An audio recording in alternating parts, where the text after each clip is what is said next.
United Nations Security Council, the primary platform for questions of global peace is deadlocked by geopolitical fissures. This is not the first time the Council has been divided, but it is the worst.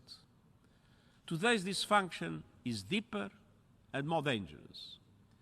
During the Cold War, well-established mechanisms helped manage superpower relations. In today's multipolar world, such mechanisms are missing. And so our world is entering in an age of chaos.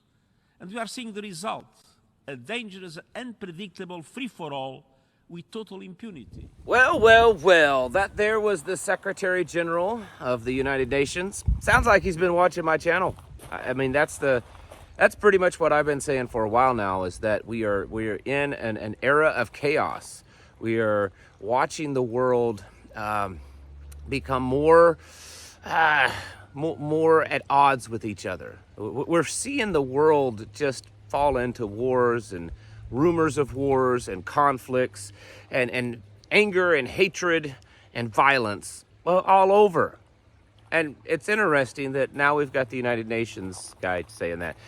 Folks, I've been saying for a while that we will eventually hit a tipping point, that it will be a point to where things just kind of fall off the edge. And it's very possible that we are nearing that stage right now. There is so much going on all around the world, and a lot going on here in this country. And so it's time that, if you haven't already, it's time to kind of wake up and realize how bad things are. This is not fear porn. This is not doom and gloom. This is not the sky is falling, because I don't want people to be fearful. I don't want you to be afraid of what's going on. I want you to realize what's going on. Be awake and get ready, because that's the best that we can do. There's no point whatsoever. You're not gonna better yourself. You're not going to be a little bit more prepared. You're not going to do a little bit better than the others if you just, stick your head in the sand and be afraid and terrified of what's going on. That's not what those of us that are getting prepared should do, and certainly not what those of us that are believers in the good book should do. We need to be getting ourselves ready. There's also a sheriff up in Ohio. I'm sure many of you have heard of this. There's a sheriff up in Ohio that has talked to the local media there.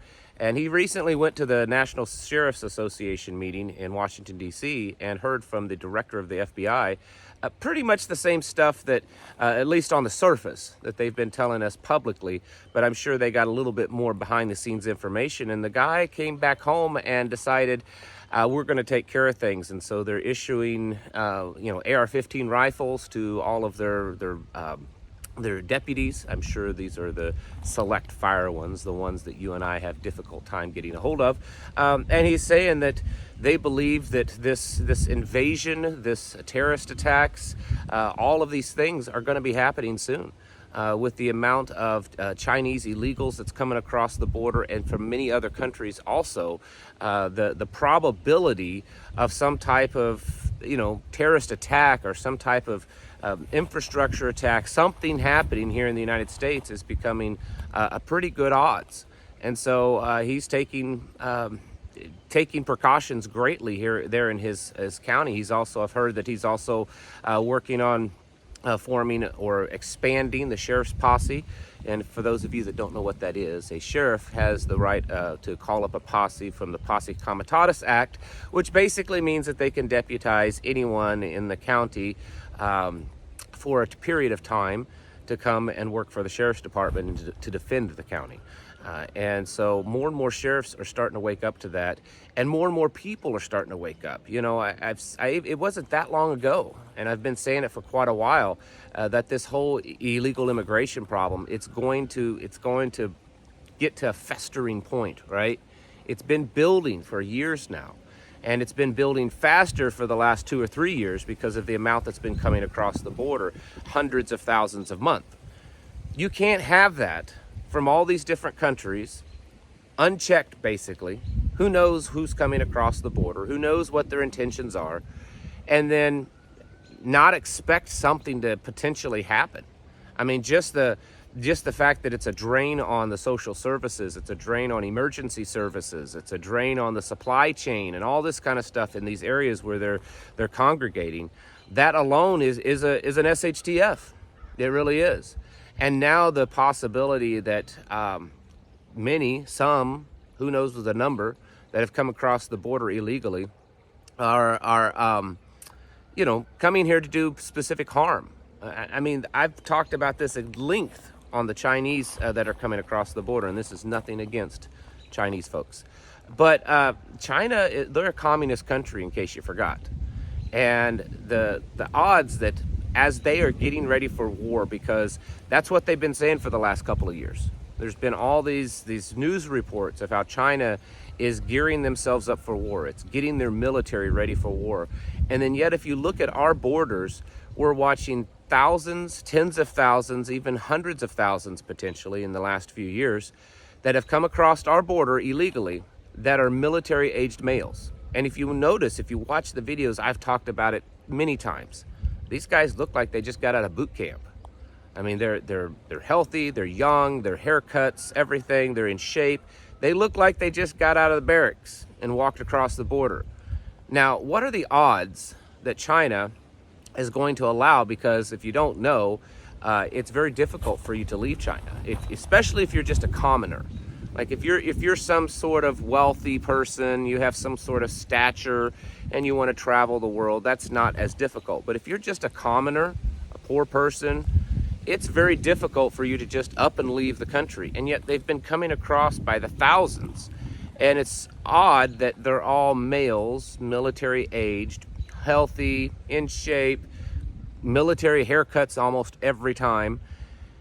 And you have to wonder, what in the world are they coming across for? Why is this being allowed to happen? Why is China allowing this to happen? Why are they allowing all these people to sneak out of their country? I mean, they have a pretty good,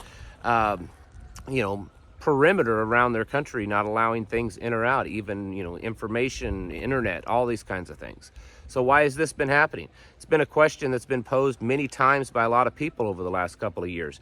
And I think we're getting close to that point to where we'll find the answer. And I don't think the answer is going to be a good one.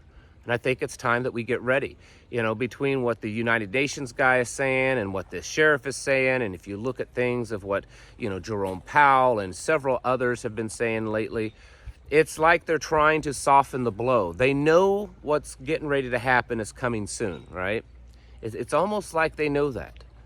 And I think that they're just trying to kind of soften the blow. They're trying to create that exit so that when it happens, they can say, well, we warned everyone. We said this was going to happen. We tried to warn everyone to get ready for it. You need to get ready. I mean, look at Europe. Europe is it's on the brink of war. It's on the brink of collapse. There's farmers plowing up city streets and dumping hay and manure on, city council doorsteps. We've got several countries in Europe telling their citizens to start prepping, to stocking up food and water and batteries and joining and creating a citizens' army to defend themselves in World War III. All of this stuff is happening. This is not conspiracy.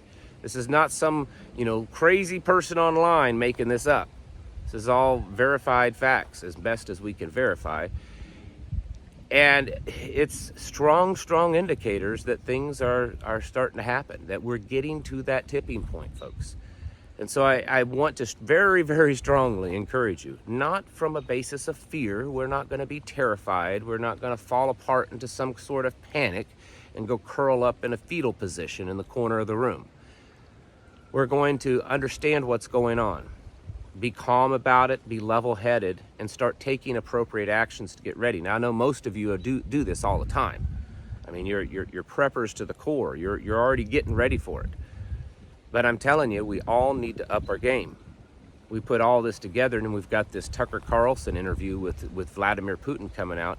Who knows what's going to happen with that one? Who knows what's going to be said and the reaction from the public and the reaction from the government?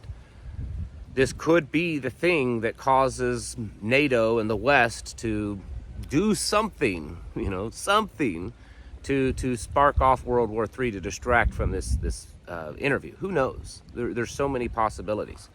But you and I, we need to get ready for it.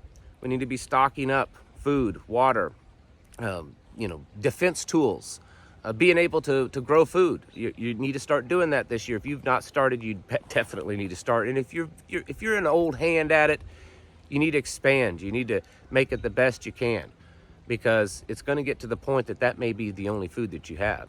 You need to band together with other people, build relationships in your community, start talking to your neighbors, start figuring out the ones that's going to be on your side, the ones that you can work with, the ones that are going to take this serious. Because these are the only ways, I think, for us that we're going to be able to get through this. We're not going to be able to expect the government to come and save us. There's not some private organization that's going to run in on a white horse and save us. If you want to make it through this, if you want to survive potential grid shutdowns and attacks, or supply chains or water supply or any of those kind of things, you better prepare to handle it on your own and with those around you that you can trust. These days may be coming sooner than you think. The rhetoric's getting pretty loud. It's just about daily that we're hearing someone in the news and the mainstream and politics around the world that's warning their people to get ready. And so you'd be foolish not to. Don't be afraid, don't panic, but just start getting prepared. Stocking up, figuring out what you can set aside money-wise to put towards it, how much time you can set aside each week to preparations, to training, to studying some new skill or something like that. These are the things that we need to get ready, and we need to get ready now. Time is ticking away, and I don't think we have much left. Folks, it's time to get your houses in order and to prepare yourselves mentally, physically, and spiritually. Thanks for watching, and I'll catch you in the next video.